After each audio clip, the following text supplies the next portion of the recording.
What's up, everyone? Welcome back to my channel. And I know it's been a little while since I posted. And I know I don't post consistently because honestly, I just have shit to do and I post when I feel like it. But today I'm going to be making a video where I predict all the upcoming UFC fights for till like all the main events that have been announced is what I'm going to say, and like title fights, like the fights we give a shit about. Obviously, on the weekend we had UFC Paris, where Nasruddin Imavov beat Kyle Borralho, which I predicted. We also saw Mauricio Rufy lose to BSD, which I honestly didn't see coming. I was going to do a video about this earlier and put those predictions, but fucking whatever. But yeah, UFC Paris turned out to be such a fucking goated card. But without further ado, here are my predictions for upcoming UFC main events, title fights, and fights you just give a shit about. Starting with next weekend's main event, which is actually on the same day as Canelo versus Crawford, which the UFC seem to be more interested in promoting than their actual fucking pay-per-views. But yeah, next weekend, or this weekend, sorry, we have Diego Lopez versus Gene Silva. And despite all the recency bias with the whole fighting nerds losing, I'm still picking Gene Silva. If anything, the whole fighting nerds losing over the last couple of ones kind of confirms that Gene Silva is probably the best out of the fighting nerds. I've always thought that. I've always thought that he's the most likely to win a belt, because let's be real, Rufy's not winning the belt at lightweight. The division's just too stacked. If he can't beat Benoit Saint Denis, he's not beating guys like Arman or Oliveira. Who else? Kyle Borralho as well is not winning the belt. He's not beating Hamzat. He just lost to Imavov, which I knew was going to happen. He's not beating Dricus. And then Carlos Prates, even though I love Carlos Prates and think he can be a top contender, again, I just don't see him winning the belt either. The only one I can actually see winning the belt is Gene Silva, just because Volkanovski's old and the division's full of strikers outside of Movsar. Movsar is probably the only guy I think could probably beat Gene Silva just because of the wrestling and also the Brazil versus Russia curse, as I like to call it. But with that being said, this weekend, I think Gene Silva is going to defeat Diego Lopez. Lopez is just too hittable, and even though he has an iron chin, he's been knocked out in his career before. He has been dropped, he has been stunned, and he does slow down in fights. He just doesn't move his head, and unless he's made changes to his game, which could happen, there's a chance he's adjusted, I just don't think his style is just going to be able to beat Gene Silva. I think the lead hook right hand that Gene Silva always throws is going to be there for him all day. I mean, you saw the way he schooled Drew Dober, just with, just pure skill. He just absolutely butchered Drew Dober, who's kind of in a way a little bit similar to Diego Lopez. Like, he's a big, strong guy with a lot of power. Now, there is the grappling, but I think if he can stop Bryce Mitchell's takedowns and, get back up, I think he's going to be able to do the same to Gene Silva, because I know Bryce Mitchell's not the best fighter, but he's still a really good grappler. It's just he has no striking. So that being said, I still think Gene Silva is going to beat Diego Lopez, probably by a second round knockout or a third round knockout. Like I said, unless Diego Lopez implements the grappling a lot more, which even then might not even make that big of a difference, but unless he's made major changes to his striking game, I just think he's going to get clipped. I think he's going to be, he has no head movement, no ability to cut off the cage. Shocking defense. I just think he's going to get hit a lot and eventually put out. Because like I said, even though he has an iron chin, his chin's not unbreakable.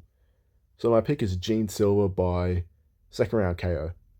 Moving on to Dominic Reyes versus Carlos Ulberg, which is actually happening in Australia. Holy fuck, this card is so arse. Junior Tarford's literally the co-main event. Holy shit. And to think the UFC expected us to pay God knows how much money for it. And I live in Sydney, so I would have had to pay for flights and accommodation to go to Perth. But anyway, that's irrelevant. I'm picking Carlos Ulberg, sadly. I mean, I really hope Dominic Reyes goes out there and wins. But I don't know. Even though he's been on a good streak recently, he's still chinny. Carlos Ulberg, even though he's been kind of boring, he still does have one-punch KO power, which is kind of annoying as to why he's so boring. But yeah, I just think he's a bit younger. He's got momentum as well. So does Dominic Reyes. But I don't know. I'm honestly picking this one based off vibes. Maybe I'll wait till fight week. I do think Dominic Reyes being a southpaw will pose some problems for Carlos Ulberg. But I don't know. I'm going to go with Carlos Ulberg by a pretty lackluster decision.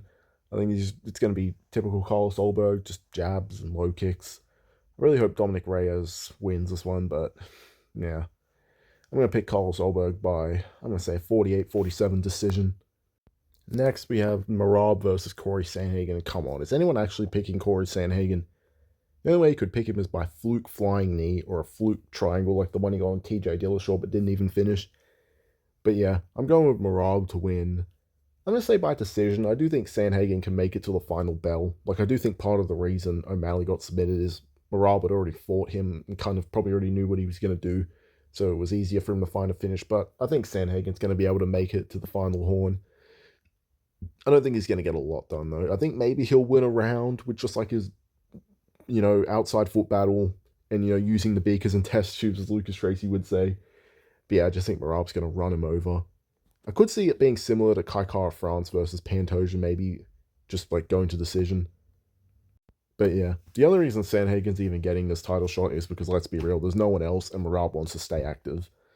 So yeah, for my official prediction, I'm going with Merab with a 49. I'm going to say 49-45. Like, I do think Sandhagen will win a round, but I think other than that, Merab will dominate him. So yeah, let's not waste time. Merab by decision. Okay, now this one just hurts to talk about. Unfortunately, the fight is not going to play out like the image you see in front of you. That's how I wish it could play out, but I think Magomed Ankalaev is going to beat Alex Pereira again. And I'm going to say he's going to beat him by decision. I don't think he's going to knock him out like some people are saying, but I do think Pereira is going to have a bit more success in this fight, or at least, more than the last fight. But I do think Ankalaev is also going to do better in the last fight. Like, I think they're both going to open up a bit more, but I do think Ankalaev is going to take Pereira down and actually get him down this time. Because I do think part of the reason why he didn't take him down or couldn't take him down is because Pereira didn't open up that much on the feet. But I think in this fight, Pereira is probably going to come in more confident, knowing he can stuff the takedowns and open up more on the feet, and that's going to lead him to getting taken down. And even occasionally counted on the feet, because Magomed does have really good boxing and he is really fast. I do think Pereira can win this fight. Like, Pereira's always does better in rematches in fights that he's lost the first time, like we've seen in kickboxing. Like, he's avenged a lot of his losses in brutal fashion. But you also got to take into account that this time Pereira's getting up there in age. He's had a long career. He's got a lot of mileage on him. On top of that, he's doing movies as well, which isn't a good sign. And I feel like he's made his money. I feel like he's kind of lost his hunger a little bit. Like, it's not that he doesn't have that same drive he did when he first came onto the scene. Not to say that he's not motivated at all. Like, I don't think it's Conor levels, but I just think, like, he's at a point now where he doesn't really need to win. Whereas Ankalaev, he needs to win this fight. If Ankalaev loses, he's not sniffing another title shot. Whereas Pereira, win or lose, it doesn't really matter. If he wins, he can move up to heavyweight and fight Tom Aspinall. Even if he loses, he can move up to heavyweight and maybe work towards the Tom Aspinall fight. Like, he'd probably just need one win against, like, say, Cyril Gane. If not, you can just do movies. Now, I really want Alex Pereira to win because I miss him as champ. Like, 2024 Alex Pereira, you just had to be there. But not only that, I don't want to hear all the glazing from that fat tub of lard MMA Joey or that hoodlum criminal Kenny Okoye, Kenny a Casual. Nothing annoys me worse than listening to those guys glaze Big Ank. But yeah, overall, my prediction is Ankalaev by another 49-46 decision. I do think it'll be a bit more exciting than the first fight, but sadly, I think Ankalaev's going to win this time. Again. Who gives a flying fuck? Then we have Tom Aspinall versus Cyril. No, this is not good matchup for me. Gone, as Left Lane would say. And yeah, Cyril Gane's not winning this shit. I love Cyril Gane. Like, this is going to sound crazy to say in 2025, but I'm actually a Cyril Gane fan. I'm a big fan of his style, his footwork, just everything, but he's not going to win this. I think Aspinall's just going to bulldoze him on the ground. On the feet, things can be kind of competitive, because Tom Aspinall, even though he's very powerful and fast on the feet, he has been touched a few times. Like, Curtis Blades was landing on him a bit.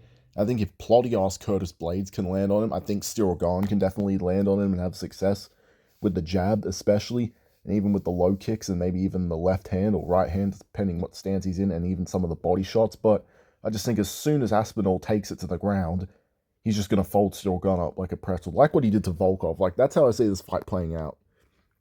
Just with Cyril having a little bit more success on the feet, just because he is a bit faster than Volkov. But Gane also hasn't improved as well over the last few years. And there is a chance Aspinall could knock him out on the feet. because of just of the power that he has and the threat of the takedown. So yeah, I don't think this fight's going past the first round. To be honest, if it does, maybe it'll end in the second. Fucking nearly threw up there. Had a fucking big lunch, but yeah, I'm going with Cyril Gahn by first round submission, or maybe a ground and pound TKO, but probably submission just because it's faster for him to get a finish. If Cyril Gahn wins, man, oh, Lord help us. Not because I don't love Cyril Gahn. I wouldn't actually mind. It's just all the fucking John Jones fans and John Jones himself. I don't want those people to have happiness in life. And you know, if Cyril Gahn wins, John Jones is coming back, and they're running the rematch for the UFC White House card. Who knows what'll happen.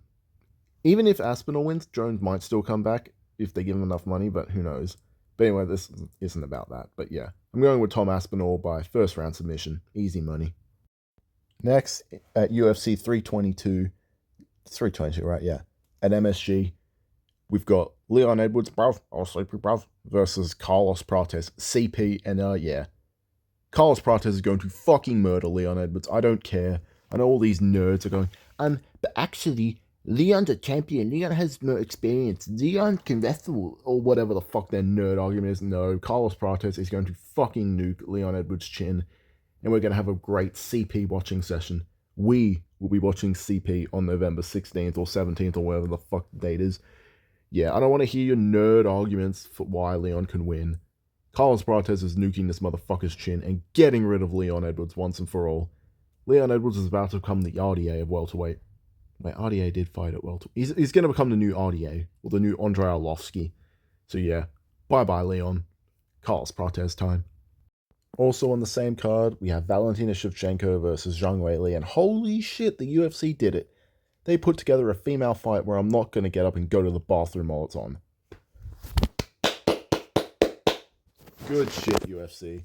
With that being said, I'm picking Zhang Weili by decision. Valentina Shevchenko's looked shit in her last few fights, whereas Weili has looked alright. I mean, she's looked kind of beatable at times, like against Yan Jianan, but she's looked way better than fucking Shevchenko. Shevchenko, sorry, has looked mid as fuck in her last few fights. She's getting up there in age, and I honestly think she's going to retire after this. But yeah, I'm going with Zhang Weili by, I'm going to say 50-45, honestly. I think she butchers Shevchenko on the ground. I think she just bitches her around. And now moving on to the last fight we're going to talk about, at least before another fight gets announced, but whatever. We have, last but not least, the main event of UFC 322. Mate, bloody JDM versus Islam Makhachev. And I've been pretty split on this. My prediction could change, but right now I have to go with bloody JDM, mate, by flicking the fucking jab. But in a serious note, I just think JDM is the perfect style to beat Islam. I mean, he's basically a bigger, better, more powerful version of Poirier that's physically stronger. Like, he's better than Poirier in every aspect. He has better boxing. He has better defense. He has better defensive grappling. And maybe even offensive grappling, maybe. I don't know. He hits harder. He's bigger. He's stronger. He has a better kicking game. And I think if an old 35-year-old Poirier can give him problems, I definitely think JDM can beat him.